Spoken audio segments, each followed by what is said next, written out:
So what are we going to do today? I hope to introduce myself, hello again, talk about the arts and the sciences together, and then show how Bharatanatyam can be used to understand various functions of the brain. A few of the things that we will see are spatial knowledge, which is the perception of how do we know where we are in space, movement, the study of symbols, as well as the study of emotions. And I hope to show how both the arts and sciences, specifically dance and neuroscience, are actually quite humanistic disciplines. So again, hello, my name is Shloka. I started learning dance when I was quite young in my hometown of Ahmedabad at an amazing institution called the Darpana Academy of Performing Arts. And this is me around 14 years old at my debut recital. And my interest in the brain started from my work at an animal shelter in Ahmedabad, where I helped set up the first humane spay and neuter shelter for stray animals. And that led me to my interest in animal behavior, trying to understand why we are the way we are, which led me to my doctoral and then postdoctoral work in epilepsy, in neuroscience. The middle image is electrical responses, cumulative electrical responses from a very specific part of the brain called the hippocampus. And the image to the right is, again, from the hippocampus. It shows the dark circles, or the dark dots show very specific cells called newborn cells. And the lower image is a magnified image of the top one.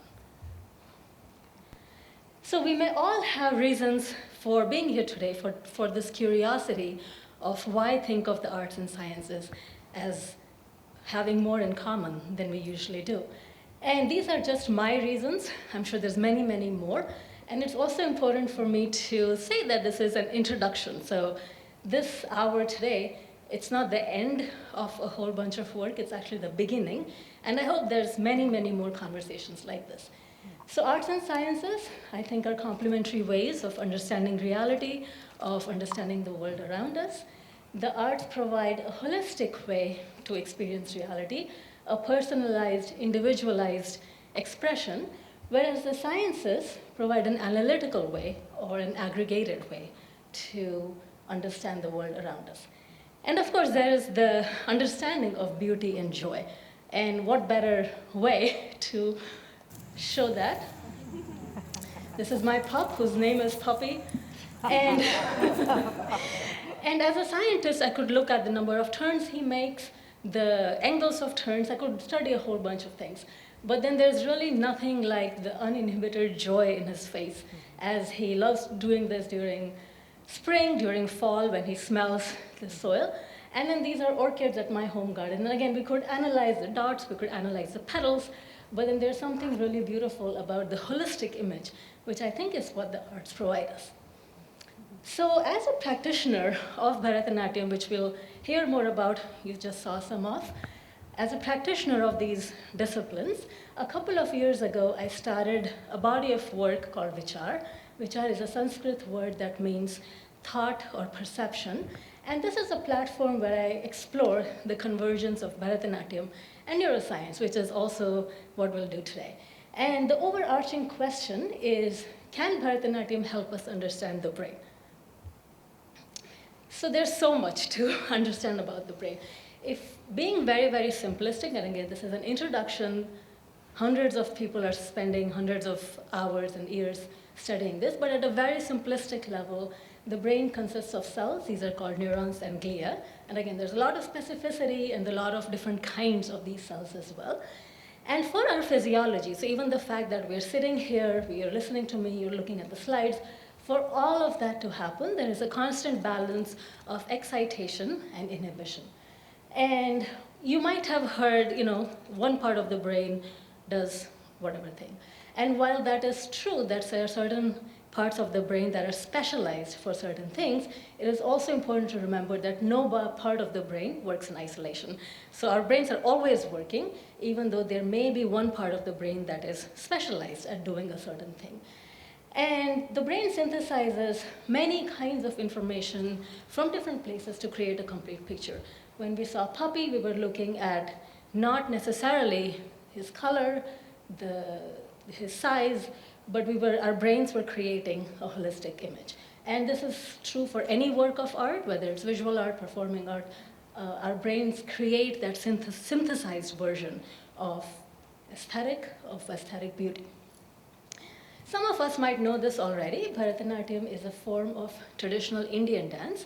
It originated around 2,000 years ago in South India, and it employs hastas, which are hand gestures, facial expressions, rhythmic patterns to either tell a story or to convey a mood. And just like we can think of Bharatanatyam as a language, so it's a language that evolves with time.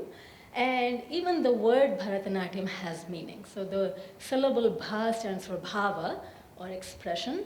Ra stands for raga, or melody. So melody is part of the dance.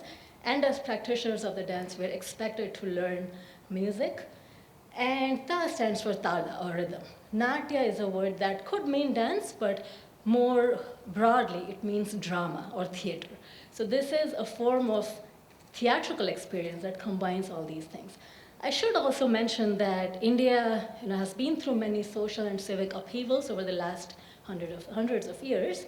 And those kinds of things, colonization being, of course, the most recent one, impacted every aspect of Indian life, and the arts were no exception. So there have been a lot of changes, even in Bharatanatyam.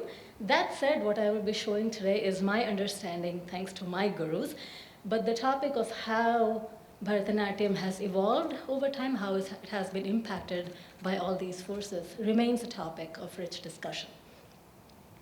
And included in the learning and teaching of Bharatanatyam are also certain rituals.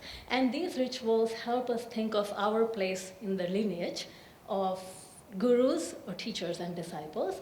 And through the namaskara, which you'll see me do in the next piece, we get to intentionally think of and thank our ancestors, our teachers, all of you, and our colleagues. So you will see me do the namaskara.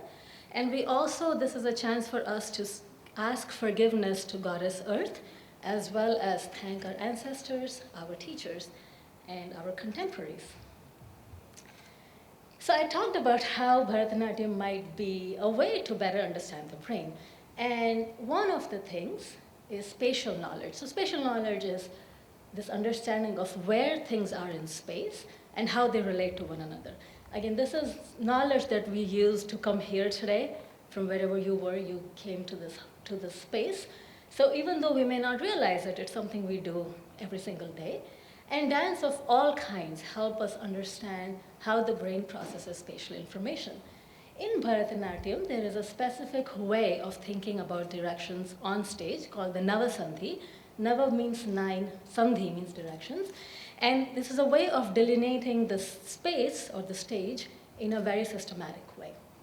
Each direction has a specific deity. You will also see me perform a different hasta or hand gesture as I travel. There is a specific raga or melody and a color. So again, thousands of practitioners have thought about this for many, many, many years, and I have the gift of sharing this with us. And this is just on this space itself, marking what the 9 spots are, which you'll again see me. Thank you. That looks beautiful.